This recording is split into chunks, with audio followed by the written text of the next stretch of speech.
السلام علیکم ورحمۃ اللہ وبرکاتہ۔ الحمد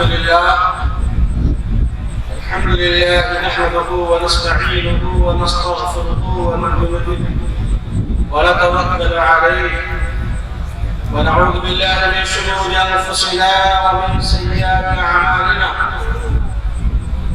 من يهده الله فلا مضل له ومن يضلله فلا هادي له، ونشهد ان لا اله الا الله ونشهد ان سيدنا وسندنا ونبينا ومولانا محمد عبده ورسوله، اما بعد، اعوذ بالله من الشيطان الرجيم، بسم الله الرحمن الرحيم،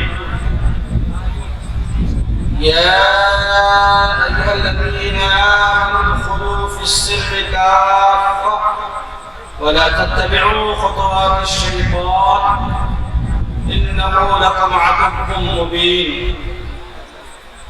وقال الله تبارك وتعالى أيضا: وإذا تتلى عليهم آياتنا بينات قال الذين لا يرجون لقاءنا ائت بقرآن غير هذا أو بدله،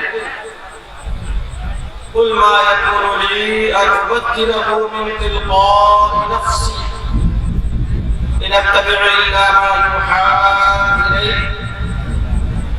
إني أخاف إن عصيت ربي عذاب يوم عظيم. صدق الله العظيم. وقال النبي صلى الله عليه وسلم: لا يؤمن أحدكم حتى يكون هواه تبعا لما تحب. وقال النبي صلى الله عليه وسلم: لا يؤمن أحدكم حتى أكون أحب إليه من والده وولده والناس أجمعين، وكما قال عليه الصلاة والسلام. اسٹیج پر جلوہ افروز مقتدر اور مستند حضرات علماء کرام، بزرگان محترم، نوجوان بھائیوں اور ہماری دینی بہنوں، آج کا یہ اجلاس جو کٹہارہ کے نوجوانوں نے اور یہاں کے بزرگوں نے منعقد کیا ہے، میں تو صرف اس موسم میں اتنا خوبصورت اور عالیشان اجلاس کے انعقاد پر ہی مبارکباد پیش کرنا چاہتا ہوں۔ یہاں کے نوجوانوں کے حوصلے کو سلام ہے، اور یہاں کے لوگوں کے عزم و استقلال اور یہاں کے لوگوں کی ہمت اور قوت ارادی کو واقعتاً سلام کرنے کو جی چاہتا ہے کہ موسم کی ایسی ناہمواری کے باوجود انہوں نے پختہ ارادہ کیا کہ ہمیں اس تاریخ میں اجلاس منعقد کرنا، اور جس جگہ پہ انہوں نے یہ جلسہ سجایا ہے، ہم سب کے محترم اور بزرگ اور معروف عالم دین حضرت مولانا مفتی عبدالوہاب صاحب تشریف رکھتے ہیں، جناب حضرت مولانا اسلام الدین صاحب تشریف رکھتے ہیں، اور بہت سارے ہمارے احباب ہیں۔ میں واضح کر دینا چاہتا ہوں کہ جس میدان میں آپ نے اجلاس منعقد کیا اور بارش کا ایسا سما، آپ نے کتنی محنت کی ہوگی کہ آپ نے الحمدللہ اس کام کو انجام تک پہنچا دیا، اور جب آپ نے حوصلہ کیا، ارادہ کیا، ٹھان لیا، کچھ کرنے کا تہیہ کر لیا، تو اللہ نے اس کو پورا کیا۔ ورنہ اس اجلاس کی تاریخ کو ماہ محرم تک ممتد بھی کیا جا سکتا تھا اور کوئی دشواری نہیں، لیکن کٹہارہ کے نوجوانوں نے یہ طے کیا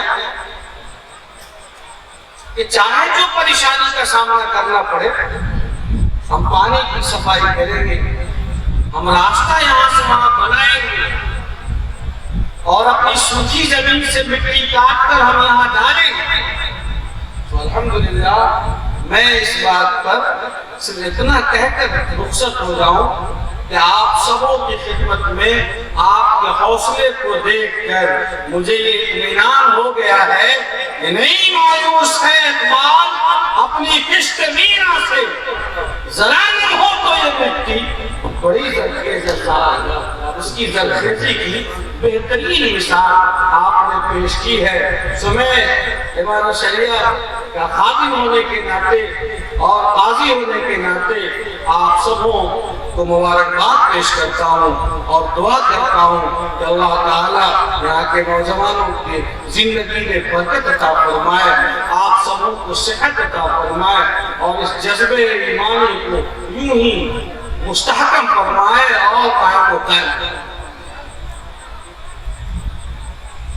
آپ نے جس جذبے سے اس اجلاس کو منعقد کیا ہے، مجھے یقین ہے کہ یہاں سے لے کر جامع مسجد تک سڑکوں پہ جو ہمارے احباب اور رفقا اور ہمارے دوست کھڑے ہیں، آپ بلا کسی تاخیر کے فی الفور اپنے اس مشن کی کامیابی کو دیکھنے کے لیے، جس مشن کے لیے آپ نے پورے ہفتے بے انتہا محنت کی ہے، آپ کا جگہ میں تشریف لے آپ کی دعوت پر مختلف علاقوں سے معتبر اور قیمتی اور مشہور علماء اور مفتیان تشریف لا چکے ہیں۔ سو آپ وقت کو ضائع نہیں۔ میں آج کے اجلاس میں صرف یہ کہنا چاہتا ہوں کہ ہمارے بھائیوں نے، کٹہارہ کے نوجوانوں نے ہمیں یقین دلا دیا ہے کہ ہم کچھ بھی کر سکتے ہیں، ہم کچھ بھی کر سکتے ہیں۔ آپ نے اپنے عمل سے یہ بتا دیا ہے کہ ہم ندی کے کنارے بیٹھ کر تماشا دیکھنے والوں میں سے نہیں ہیں، ہم لہروں کے حوالے اپنی کشتیاں کرنے کا ہنر جانتے ہیں کہ آج بھی ہو جو براہیم سا ایمان پیدا آپ کر سکتی ہے انداز فرشتہ۔ میرے بھائیوں، ایک نیا رنگ، ایک نیا آہنگ، ایک نیا ڈھنگ پیدا کیجیے، جہاں سے انقلاب کی ابتدا کیجیے، اپنے اندر تبدیلی لائیے، اور ان تمام بدتمیزیوں کا، ان تمام شرارتوں کا، ان تمام باتوں کا جو خلاف شرع ہے، آج سے اس کا خاتمہ کرنے کے لیے عزم مصمم کیجئے، عہد کیجئے۔ تب ہم سمجھتے ہیں کہ ہمارے یہاں کا یہ اجلاس کامیاب ہو گیا اور بامقصد ہو گیا۔ اور یقین مانیے، ہم وہ قوم ہیں جن کے یہاں وہی راستہ ہے، ہذا حلال وہذا حرام وبینہما مشتبہات، اس پار رہیے یا ادھر چلے جائیے، بیچ والے کا کوئی گزارا نہیں۔ یہ طے کرنا ہوگا، اور ابھی اسی وقت یہ کیا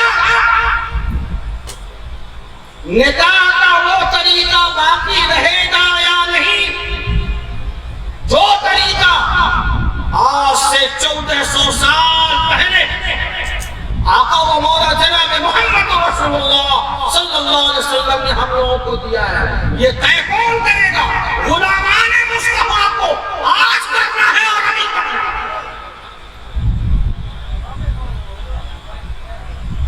بتائیے آپ سب مطمئن ہیں، متفق ہیں میری باتوں سے؟ میرے بھائیوں، اللہ کے رسول صلی اللہ علیہ وسلم نے ارشاد فرمایا ان اعظم النکاح برکۃ ایسرہ مؤونۃ، سب سے بابرکت شادی اور سب سے بابرکت نکاح وہ ہے جس میں سب سے چھوٹا بجٹ بنے، کم سے کم خرچ ہو۔ یہ فرمایا جناب محمد رسول اللہ صلی اللہ علیہ وسلم نے۔ غور کیجئے گا اسے، حضور نے فرمایا النکاح من سنتی، کہ نکاح کرنا، شادی کرنا کوئی رسم و رواج نہیں، کوئی تماشا نہیں ہے، کوئی ڈرامہ نہیں ہے، منورنجن اور انجوائے کی چیز نہیں ہے، ناچنے گانے اور بجانے اور تھرکنے کی چیز نہیں ہے۔ نکاح مقدس عبادت ہے اور نکاح کرنا میری سنت ہے۔ جیسے فرض، واجب، سنت یہ عبادت کی قسم ہے، اگر نکاح کرنا سنت مؤکدہ ہے تو یقیناً نکاح کرنا عبادت ہے۔ یہ فرمایا جناب محمد رسول اللہ صلی اللہ علیہ وسلم۔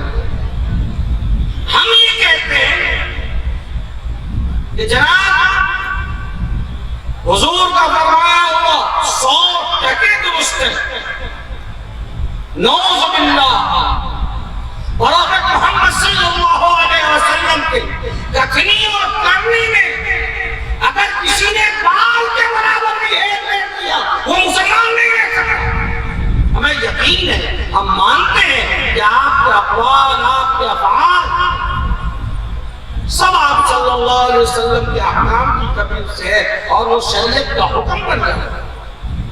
بھئی مانتے ہیں، تم مانتے ہیں یا جانتے ہیں؟ اگر ہمارا اس پر ایمان ہے، کہتے ہیں کہ درست ہے اور کرتے ہیں اس کے خلاف، تو ہم کو پلٹ کر دیکھنا پڑے گا کہ شریعت میں نفاق کی تعریف کیا ہے اور منافق کس کو کہتے ہیں۔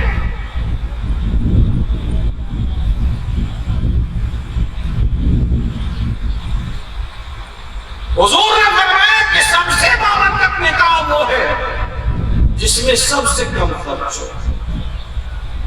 ہمارا سماج، ہمارے گاؤں کے لوگ، ہمارے گھر والے، ہمارے دوست احباب یہ کہہ رہے ہیں کہ نہیں، سب سے اچھی شادی وہ ہے جس میں 150 لوگ مہمان جائیں، 150 بارات جائیں، کھانے کا مینو بنے جس میں اب تو مٹن کا رہنا اور چکن کا رہنا اور فش فرائی کا رہنا اور ویج اور نان ویج دونوں ہونے چاہیے۔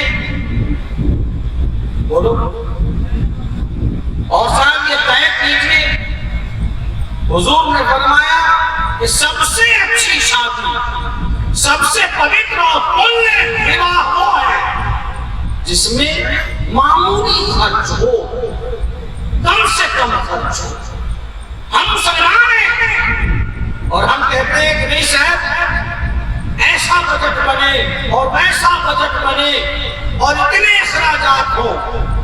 ہمیں غور کرنا ہوگا کہ ہم کیسے مسلمان ہیں اور ہم کہاں جاتے ہیں۔ آج اگر اس ملک میں ارتداد کا کوئی مسئلہ کھڑا ہو رہا ہے، آج اگر اس ملک میں بیٹیوں کی بے راہتی کا کوئی معاملہ سامنے آتا ہے، آج اگر ہمارے علاقے میں کسی گھر کا کوئی غلط بات سننے کو ملتی ہے تو اس میں کہیں نہ کہیں ہماری بددینی اور ہمارے لالچ، ہماری حرام خوری، ہماری بدمزاجی، ہماری شرارت کا دخل ضرور بھی ضرور۔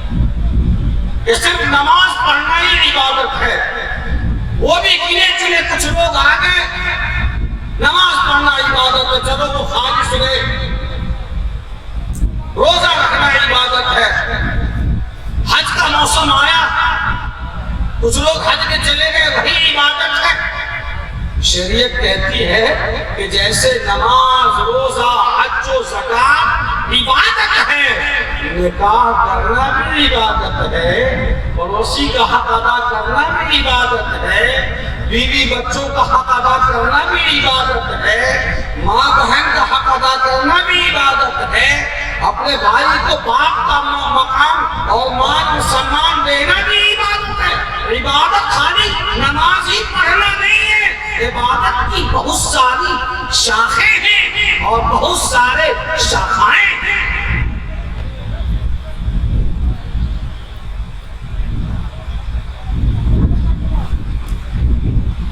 آقا و مولا جناب محمد رسول اللہ صلی اللہ علیہ وسلم نے ارشاد فرمایا، جو بیٹی کا باپ ہوگا وہ جنت میں میرے ساتھ جائے گا،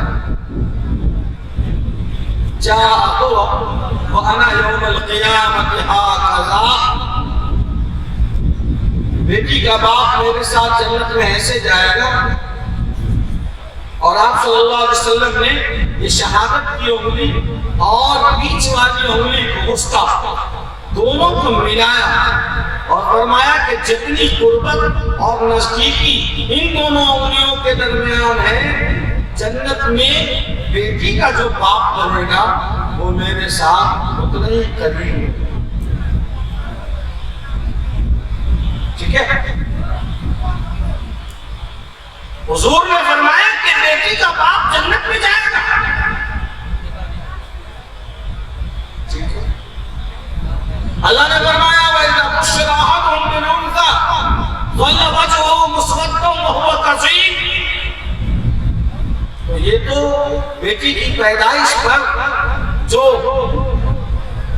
اسلامی انقلاب آنے سے پہلے لوگوں کے احوال تھے اس کی منظر کشی کی گئی کہ اسلام آنے سے پہلے بیٹی پیدا ہونے کے بعد لوگوں کا چہرہ سیاہ ہو جاتا تھا۔ قرآن نے آگے کہا کہ بیٹی کا پیدا ہونا یا بیٹے کا پیدا ہونا اپنے بس کی بات نہیں ہے، اپنے اختیار کی بات نہیں ہے۔ یَهَبُ لِمَن یَشَاءُ إِنَاثًا وَیَهَبُ لِمَن یَشَاءُ الذُّکُورَ، اللہ جس کو چاہتا ہے بیٹی دیتا ہے، جس کو چاہتا ہے بیٹا دیتا ہے۔ صاحب قرطبی نے فرمایا اس کی تفصیل کرتے ہوئے مِن یُمْنِ الْمَرْأَةِ تَبْکِیرُهَا بِالْأُنثىٰ قبل الذُّکُورِ، کہ وہ عورت خوش قسمت ہے، وہ عورت شبھ ہے اور وہ عورت سعادت مند ہے، نیک بخت ہے جس عورت کے کوکھ سے پہلے بیٹی پیدا ہو بعد میں بیٹا پیدا ہو۔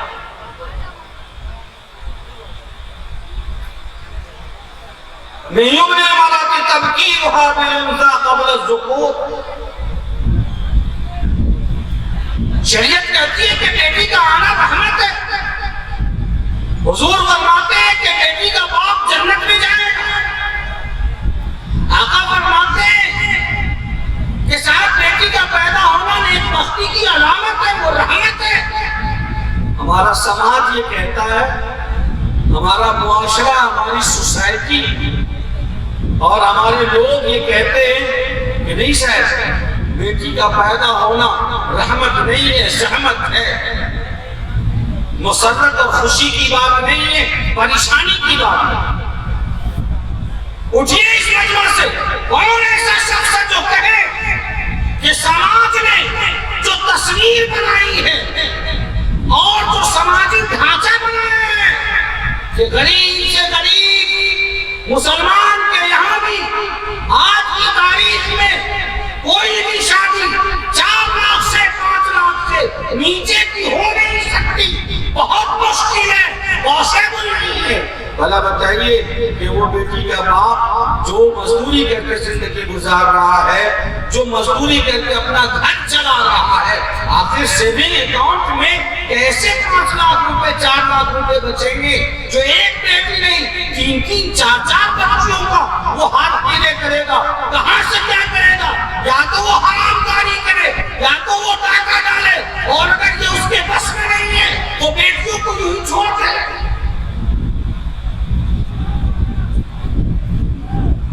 اس کا حل کون نکالے گا؟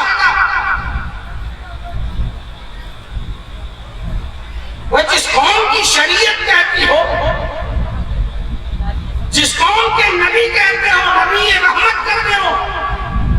کہ بیٹی کا پیدا ہونا رحمت ہے، بیٹی تو بڑی مسرت کی چیز ہے، اور ہمارا یہ ماننا ہو کہ نبی کا خاندان بھی بیٹی سے چلا،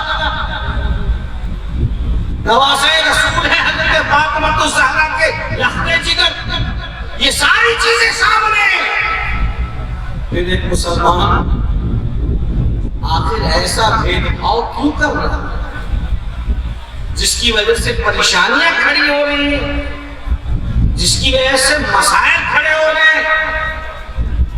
اب ہماری قوم کا نوجوان یہ کہے کہ میں نکاح کروں گا تو بائک مجھے ملے، اپاچی دیا جائے، اب اس سے ذرا گریڈ بڑھ گیا ہے، اب بلیٹ کی بات ہو رہی ہے، اور اتنے سی کا اور اتنے سی کی گاڑی، اس طرح کی بھی باتیں ہو رہی ہیں، یہ کوئی نئی بات نہیں ہے، ہم سب اس سے واقف ہیں، ارے ہے کہ نہیں واقف؟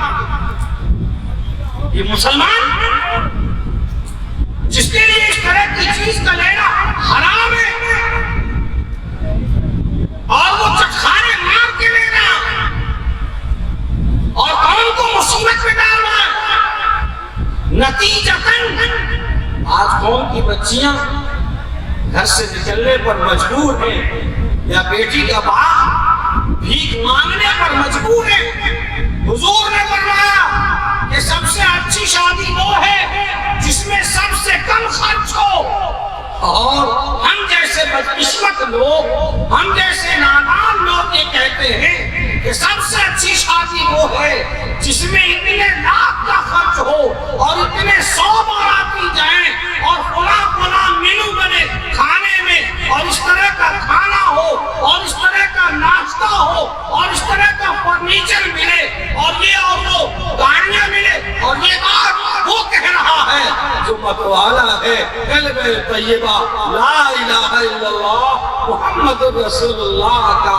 یہ فکر اس آدمی کی ہے جس کے ایک ہاتھ میں قرآن ہے اور دوسرے ہاتھ میں آقا کا فرمان ہے۔ یہ مزاج اور یہ شرنگیزی اور یہ بدمزاجی اس قوم کے نوجوانوں کی ہے جس قوم کی ذمہ داری ہے کہ وہ اپنے عبادت خانوں کی حفاظت کرے اور اپنی بیٹیوں کی عصمت کے محافظ بنے۔ اس قوم کے نوجوانوں کا یہ مزاج ہو کہ اس کو بیچا جائے، خریدا جائے، اس کی دام لگائی جائے اور اس پر گولیاں لگائی جائیں کہ آپ جہیز میں کیا دوتے ہو، آپ بلیٹ دیتے ہو یا اپاچی دیتے ہو یا سمپل ہیرو ہونڈا کی گاڑی دیتے ہو یا آپ نہیں دیتے ہو، آپ گولی لگا دو۔ کوئی کہہ رہا میں فلاں دوں گا، کسی نے کہا کہ میں اپاچی دوں، کسی نے کہا میں بلیٹ دوں گا، اس کا وہی طے ہوگا۔ اور اگر آگے بڑھ گئے اور کسی نے کہا کہ میری طرف سے اس سے بھی اوپر کی چیز کا آفر ہے تو اس کا وہی طے ہوگا۔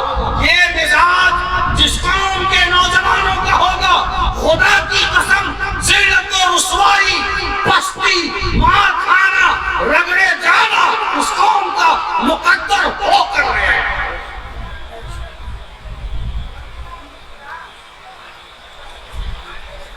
اب آج کا یہ مجمع طے کرے گا کہ ہمارے گاؤں میں، ہمارے علاقے میں مسلمانوں کی بیٹیوں کی شادیاں کس طرح کی جائے گی، اور ہمارا یہ بیٹا، ہمارا بھائی، ہمارا عزیز، ہمارا رشتہ دار، اس کا مزاج کیا بنے گا؟ کیا وہ اعلان اللہ کے حکام کے خلاف بغاوت کے جھنڈا اٹھائے گا، یا اللہ اور اس کے رسول کے فرمان کے سامنے اپنی گردن جھکا دے گا؟ آج کا یہ اجلاس یہ طے کرے گا اور طے کر کے ہی اٹھنا پڑے گا۔ اور اگر ایسا مزاج نہیں ہے تو جلا دو شامیانے کو، اکھاڑ دو اس اسٹیج کو اور رخصت کر دو اپنے مہمانوں کو۔ اس کی کوئی ضرورت نہیں ہے یہاں پر اس طرح کا بزم سجانے کی جس بزم کا کچھ حاصل اور نتیجہ نہیں۔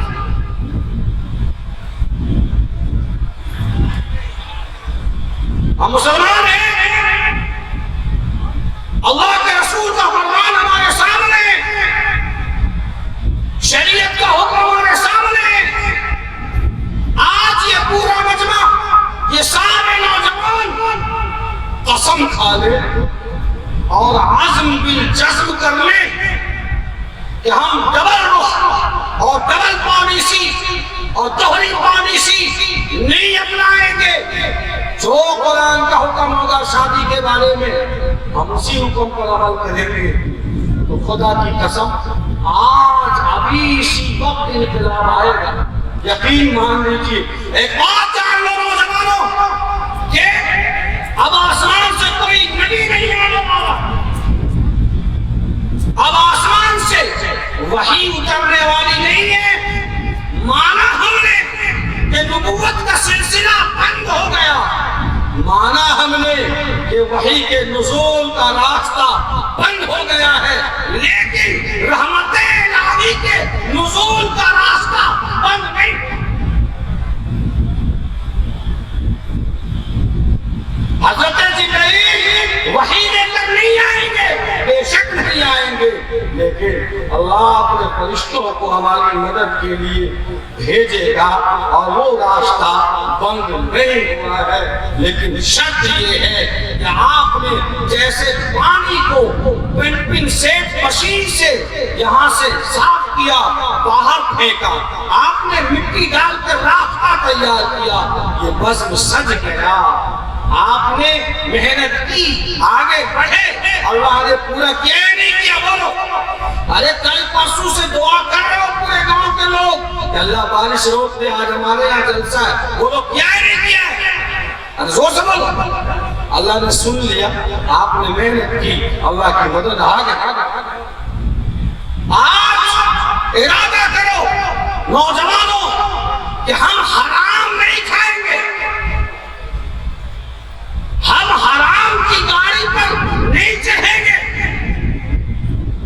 اگر شریعت نے بارات لے جانے سے منع کیا ہے، اسلام کا حکم یہ ہے اولن ولا بشاطن، نکاح کے بعد دعوت کھلانا اور ولیمہ کرنا یہ لڑکے کی ذمہ داری ہے، اور وہ اپنی صلاحیت کے وقت 10 آدمی 20 آدمی 200 2000 اللہ نے جیسی صلاحیت دی ہے، کھانا کھلانے کی ذمہ داری کس کی ہے؟ لڑکے کی ہے۔ رسول اللہ صلی اللہ علیہ وسلم نے اپنا نکاح فرمایا تو خود آپ صلی اللہ علیہ وسلم نے صحابہ کو بلا کر دعوت ولیمہ کھلایا۔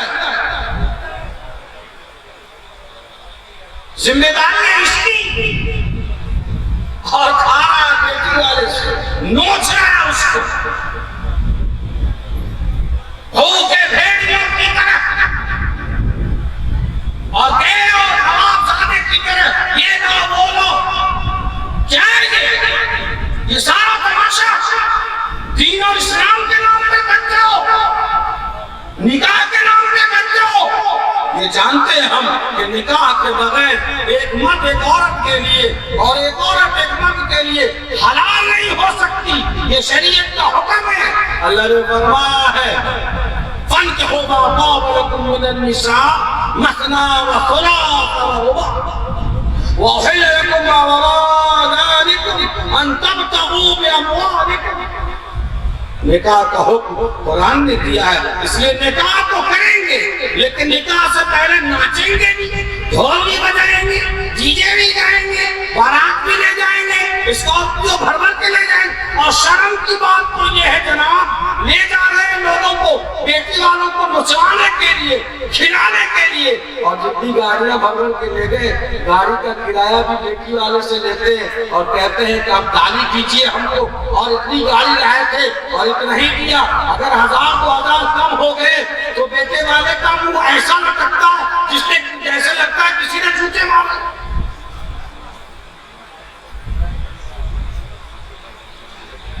میرے دوستو یاد رکھو،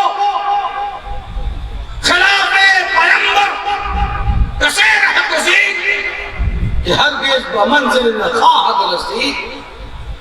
حضور کے راستے کے خلاف جب ہم چلیں گے تو الجھ جائیں گے، راستہ بھٹک جائیں گے، ہم گم ہو جائیں گے، اچک لیے جائیں گے، ہمارا کوئی یار و مددگار نہیں ہے۔ میرے عزیزوں نوجوانوں، اگر اسلامی غیرت ہے، اگر مسلمان ہو، اگر آقا صلی اللہ علیہ وسلم کے غلام ہو، تو آج یہ طے کرو اتنے مسلمانوں کے سامنے، علماء کے سامنے، کہ ہمارے گجارہ کا کوئی نوجوان انشاءاللہ اپنی شادی میں بائٹ نہیں لے گا بیٹی والوں سے اور حرام سمجھے گا، نہ چھپ کر لے گا، اللہ سے ڈرے گا۔ اس کے لیے کیا تیار؟ کتنے لوگ تیار؟ یہ کرنا ہوگا، اور جو یہ نہیں کر سکتے تو پھر بیکار کی بات ہے یہ جلسہ کرنا، اور ہم مسلمان ہیں۔ دورنگی چھوڑ دے، دورنگی چھوڑ دے، یک رنگ ہو جا، سراسر موم ہو یا سنگ ہو جا، آدھا ادھر اور آدھا ادھر، آدھا کیچڑ آدھا بٹے، یہ معاملہ اچھا نہیں ہے۔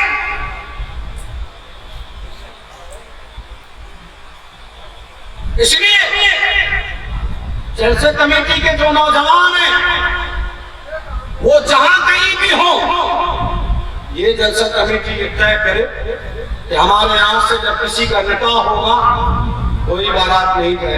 ایکم اگر کریں تو امام شریعہ کا یہ گنہگار قاضی آپ کے ساتھ کھڑا ہے۔ اب جلسہ کب نہیں ہے، جلسہ کم 23 سال سے جا رہا ہے، جس میں بڑی ڈالی نکل گئی، اب تو سفید ہونے کو کام کی بات کرو، اور فرشتوں لاکھوں کا مجمع رہتے ہیں اور جانا ہوتا روزانہ، لیکن اگر آپ نے کچھ کیا ہے یہ طے کرو کہ ہماری آبادی سے کوئی بھی نوجوان کسی کے بارات میں نہیں جائے گا، چاہے چچیرا ہو، ممیرا ہو، خریرا ہو، پڑوسی ہو۔ ارے بولو ہے ہمت، ہے ہمت تو ہاتھ اٹھاؤ، پکا پکی کرو، اور اللہ کے لیے کر رہے ہو، اللہ کے لیے کر رہے ہو تو دین کے معاملے میں المومن لا یخاف لومۃ لائم، کہ مومن کو کسی ملامت کرنے والے کی ملامت کا پرواہ نہیں ہوتا۔ ایک کام کٹارا یہ کر لے، اس کو دیکھ کر پڑوس کی درجنوں بستیاں ٹھیک ہو جائے گی۔ یہ وعدہ ہے آپ سے، یہ کرنے میں دشواری ہے، پریشانیاں ہیں، مسائل ہیں۔ میں تو یوں کہوں کہ ایک کمیٹی میں مغربی چمپارن میں ایک جگہ ہے جو نرکٹیا کا بہت مشہور جگہ ہے، وہاں ہمارے چند عزیزوں نے، نوجوانوں نے، علماء نے اور اسکول کے اسٹوڈنٹ نے ایک کمیٹی بنائی، ملت ڈیولپمنٹ فاؤنڈیشن، اور اس نے یہ طے کیا، ادھر ڈی جے کا بڑا رواج ہے، کہا کہ جہاں ڈی جے آئے گا پکڑ کے جائیں گے وہاں رکھوائیں گے۔ ایک جگہ گئے تو ایک مسلمان خاتون نے کہا کہ اگر میرے بیٹے کی شادی میں ڈی جے نہیں بجے گا تو ہم ٹرین میں کٹ کے مر جائیں گے۔ یہ مزاج ہے مسلمانوں کا۔ کس قوم کی قیادت کر رہے ہیں؟ آج صرف یہ طے کر لیں کہ ہم جائیں گے ہی نہیں آپ کے، آپ کیا کر لو گے؟ جاننا کل ٹھیک ہو جائے گا اور تقویٰ کی طرح ٹھیک ہو جائے گا۔ اور میرے بھائیوں، اگر ہم ٹھیک نہیں ہوئے خود سے تو رہا سہا، مودی جی آپ سب کو ٹھیک ہے۔